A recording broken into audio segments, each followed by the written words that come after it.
Detail में बताई। आज हमारा यहाँ पर बैठने का क्या उद्देश्य है, हरियाणा गवर्नमेंट ने एक लेटर इशू किया था, जो ये लेटर मेरे पास है, कि 16 तारीख को हमने कुछ समय के लिए एक सेमिनार करना है या एक संगोष्ठी करनी है।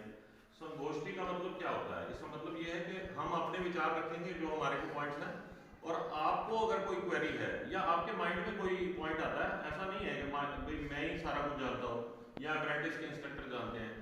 जो प्रैक्टिकली फील्ड में जाता है उसको कुछ ना कुछ प्रॉब्लम्स भी आती हैं और उसका सोल्यूशन भी ढूंढना पड़ता है। तो संगोष्ठी के अंदर ये बात होती है, कुछ आप बताएंगे कुछ हम बताएंगे, तो उसके अंदर हमारी इंटरेक्शन होगी और इसके अंदर हमारे को पॉइंट टू पॉइंट बताया गया कि किस बारे में डिस्कस करना है।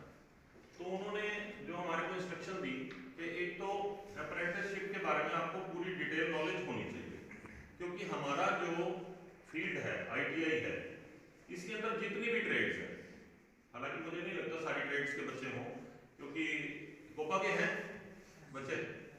अच्छा, तो अगर सारी ट्रेड्स के आए हुए तो हमारी जितनी भी सारी ट्रेड्स हैं जॉब ओरिएंटेड हैं, सेल्फ ओरिएंटेड हैं, आप अपना काम भी कर सकते हैं। तो इसके अंदर ना मतलब खाली ये नहीं सोचना कि हमने नौकरी लेनी है, नौकरी देने वाले भी बन सकते हैं। तो इन्हीं चीज़ों के ऊपर, पॉइंट्स के ऊपर मैं आपसे आज डिस्कस करूंगा। और हमारे टीचर्स भी साथ में बैठे हुए हैं, इनको भी बैठने का उद्देश्य ये था, और हर एक क्लास से एक दो बच्चे लेने का उद्देश्य ये है कि जो मैं आपको बताऊं या जो आप हमें बताएंगे तो सारे अपनी क्लास में जाके डिस्कस करना, सारे स्टूडेंट्स को अवेयर करना, और जो हमारे टीचर यहाँ पर बैठे हुए हैं ये टीचर्स भी आगे स्टूडेंट्स को अवेयर करेंगे। और क्योंकि सबसे बड़ी इंटरेक्शन आपकी आपके टीचर के साथ है, ठीक है ना, आपके साथ सारा दिन आपका टीचर रहता है, आपको कोई प्रॉब्लम होती है, आपकी घर की भी प्रॉब्लम होती है, आप टीचर से डिस्कस कर लेते हैं। तो टीचर आपको इसके अंदर गाइड करेगा, इसलिए टीचर्स को भी बुलाया गया। अब इसके अंदर 7 पॉइंट्स दिए हैं उन्होंने, जिनके ऊपर हमने डिस्कस करना है। एक तो आपको अप्रेंटिसशिप के बारे में अभी इन्होंने हमको जी ने बहुत डिटेल में बताया कि अप्रेंटिसशिप क्या होती है।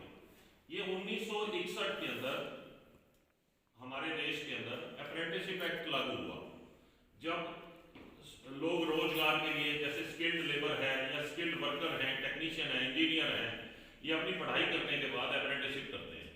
आपके इधर भी 2 टाइप की, जैसे 1 ईयर कोर्स है, 2 ईयर कोर्स है, अभी उन्होंने बताया, उसी हिसाब से आप अप्रेंटिस करेंगे। अब इसके अंदर पहला पॉइंट उन्होंने हमारे को दिया है कि जो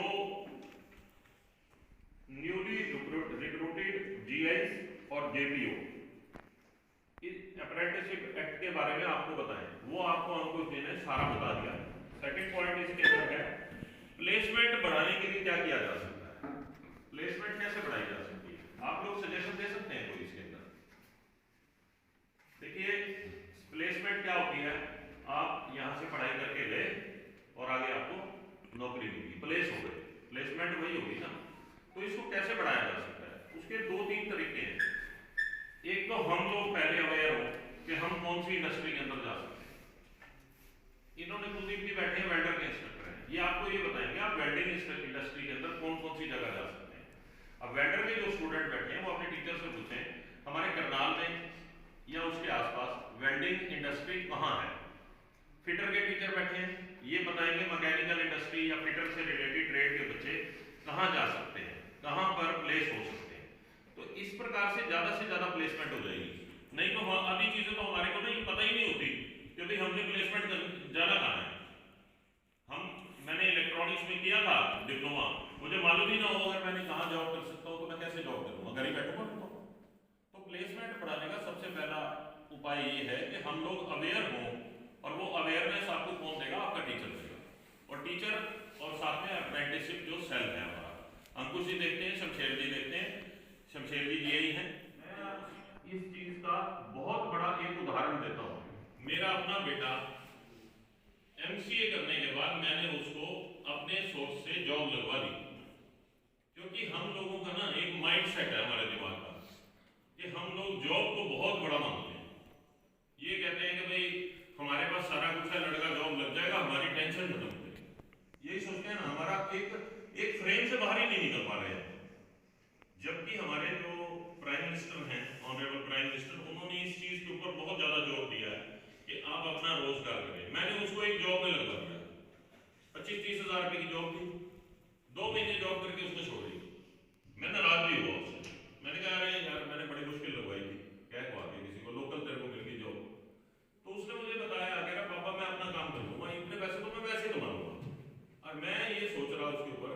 कि बच्चा इसको क्या पता है पैसे कैसे कमाए जाते हैं, तो विद इन 1 ईयर वो उससे 10 टाइम्स पैसे कमा रहा है, 10 गुना ज्यादा एक साल के अंदर अंदर। तो हमें अपने कैलिबर को बाहर निकालना है, अंदर नहीं छुपाना। आपके अंदर कैलिबर है, आप भी तो हमारे बच्चे ही हैं। वही पढ़ाई, वो उसने एमसी कर ली, तुमने आईटीआई कर ली, तुम्हारी अलग लाइन है, लेकिन सोर्सेज ऑफ इनकम तो वहीं से जनरेट होने हैं, ये सोशल लाइन से। तो आप इस चीज को, ये तो मैंने अपने घर का उदाहरण दिया है, किसी का सुना हुआ नहीं दिया। ऐसे ही अगर आप थोड़ा सा एक बार कोशिश करेंगे ना स्वरोजगार की तरफ, तो आप आगे 10 आदमियों को एम्प्लॉयमेंट देंगे। जब आप 10 आदमियों को, आपकी जेब में पैसे होंगे तभी तो खर्चेंगे, आपकी जेब में पैसे नहीं होंगे खर्चेंगे कैसे? देश की इकोनॉमी कैसे बढ़ेगी? देश की इकोनॉमी कभी बैंक में पैसे जमा करने से नहीं बढ़ती, देश की इकोनॉमी बढ़ती है जब पैसा खर्च हो मार्केट में, और खर्च तभी होगा जब तुम्हारे पास एक्स्ट्रा होंगे। एक्स्ट्रा कैसे होंगे? जब आप कोई काम करेंगे। तो इसलिए स्वरोजगार को महत्व दो। ये नौकरियां वोकरियां छोटी छोटी चीजों के पीछे मत घूमो कि मुझे तो नौकरी मिल गई, 20,000 में ले रहा हूं, 2-3 साल बाद वो 20,000 की क्या वैल्यू? तो आप काम करेंगे तो वो डेली आप प्रोग्रेस करेंगे, आपका माइंड सेट ही चेंज हो जाएगा। आपका ये होगा कि मैंने तो और पैसे कैसे इसमें इन्वेस्ट करूं और कैसे निकालूं। तो वो एक अपने, चाइना कैसे इतना स्ट्रॉन्ग